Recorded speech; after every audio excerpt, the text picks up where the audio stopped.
G'day everyone, and welcome back to another episode of Talking Everything AFL podcast. My name is Anthony, and I hope you all enjoy today's show. Today, we are reviewing all the action from round 2 of the 2026 AFL season. Now I'll be going through all 7 games. Before we jump in, don't forget, if you love your footy chat, previews, reviews, reaction, and everything in between, check out my YouTube channel. When you Google onto YouTube, type in one word at Talking Everything AFL. There's heaps more content there, and I'd love to hear what you think. All right, let's get stuck into the review of round 2. The first game on a Thursday night was between Hawthorn Hawks and Sydney Swans. Hawthorn winning the game by 17 points. The final scoreline was Hawthorn 15 goals 9.99 to Sydney Swans 13 goals 4.82. The Swans kicked pretty straight, only 4 behinds.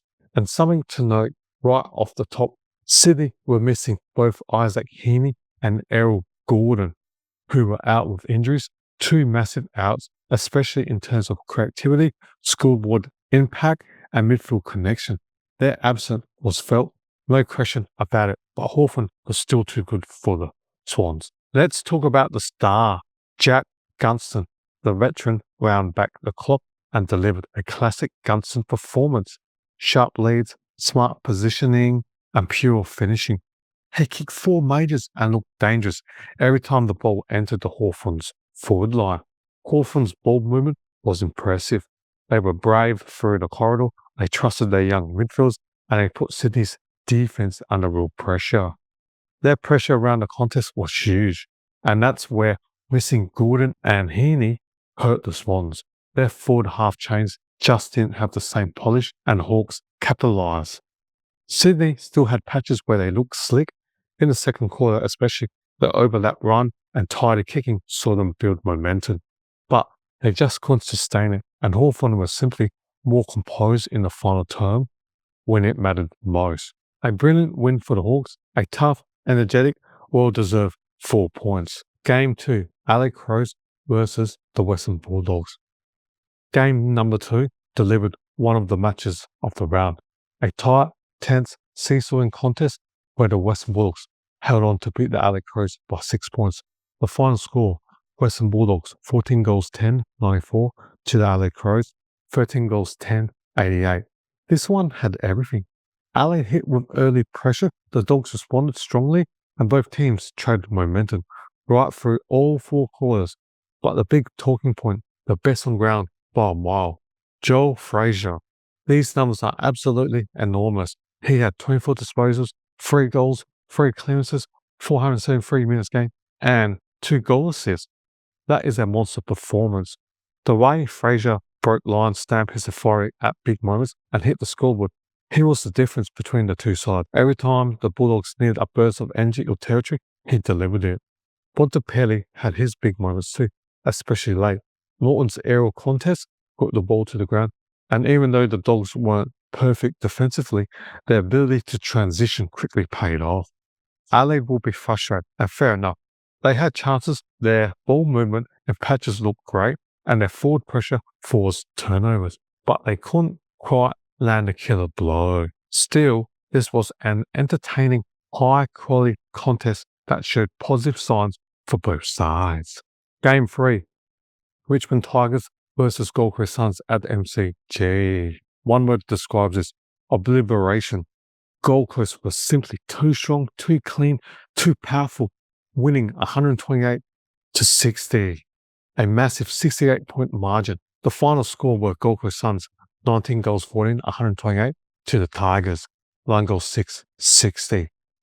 The star of the show, Ben King, and he reminded everyone what a nightmare matchup he can be when he's on. Ben King kicked 7 goals. He was unstoppable. Great leading, strong hands, and perfect timing. Richmond's backline had no answer. They struggled with rebound, struggled with pressure, and struggled with structure.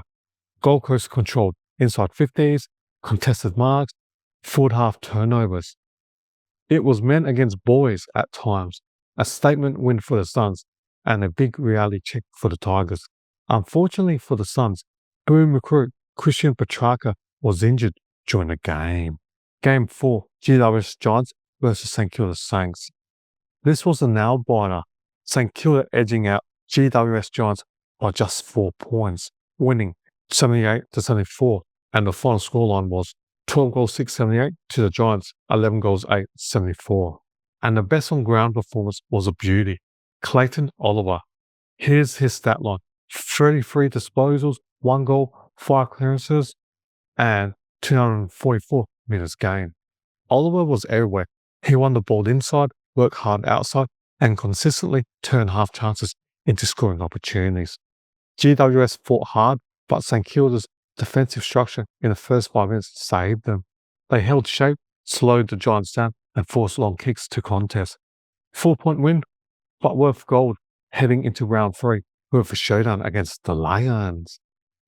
Game 5, Fremantle Dockers versus Melbourne Demons. Final scoreline, Fremantle 18 goals 10, 118, defeated Melbourne Demons 11 goals 12, 78. The Dockers beat the D's by 48 points. The star, Shai Bolton, in his second year at Freo, who put in an outrageous midfield forward hybrid performance. Bolton finished with the stat line of 32 disposals, 9 clearances, 1 goal assist, and a massive 638 meters gain. That meters gain number is very elite, genuine game-breaking territory. Melbourne simply couldn't match Fremantle's speed and pressure. The Dockers dominated centre clearances, generated repeat entries, and Melbourne could not get their defensive web set. A massive win for Fremantle that sends a real message for the season. The second last game, Game 6, Port Adelaide Power versus Essendon Bombers. Port Adelaide were just brutal, absolutely smashing Essendon by 63 points. The final scoreline, Port Adelaide 20 goals 13, 133 to Essendon 11 goals 470. Pretty good straight kicking for the Bombers. The Power had 33 scoring shots compared to the Dons' 15. Port dominated not just the scoreboard, but also the territory, inside 50s, and pressure indicators. The star of the day was Jason Horne-Francis, the Hornet, who put together a powerful all-around game. He had 3 goals, 26 disposals, 2 clearances, 4 goal assists, and 416 meters gained. That's a complete midfield forward performance. He set the tone physically, pushed hard forward, and every time Port surged, he was right in the middle of it. Essendon were outworked, outsmarted, and outclassed. That's 2 games Essendon was smashed on the scoreboard. A bad start for the Dons for season 2026. Alright, the final game of round 2. And honestly, this was one of the more entertaining contests of the entire weekend. The final score, West Coast Eagles, 17 goals 9, 111 to North Melbourne Kangaroos, 15 goals 4, 94. Pretty straight kicking from the Roos, just 4 behinds. The Eagles won by 17 points. West Coast, coming off a tough few years, finally showed a bit of spark. North Melbourne, on the other hand, had patches of really exciting footy, led by the absolute standout of the game, Nick Larkey, who kicked 7 goals, had 1 goal assist, and gained 130 meters gained. But even that incredible performance wasn't enough to get North over the line.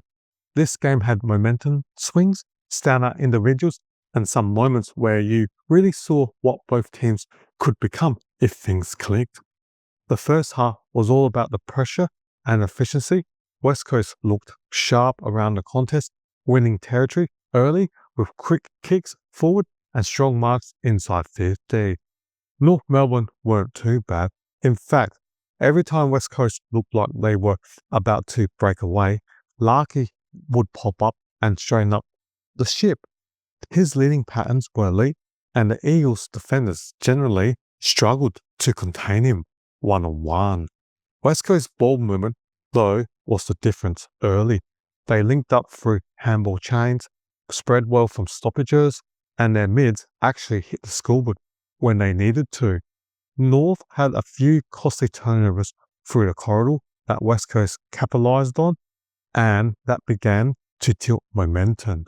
And that wraps up our full round 2 review of the 7 AFL games for the weekend. And that wraps up a full round 2 review of the 7 AFL games from the weekend.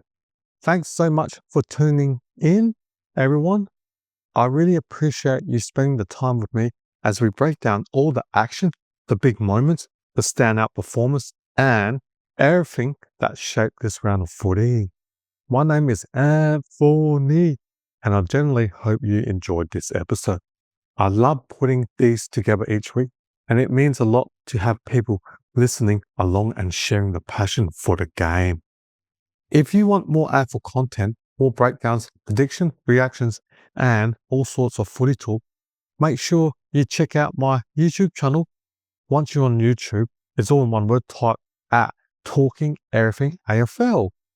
There's heaps of extra football stuff up there already and plenty more on the way. So if you enjoy this podcast, you will definitely enjoy the videos too. Thanks again for joining me for this round 2 review. Take care, enjoy your week, enjoy your footy, and I will see you next time on Talking Everything AFL.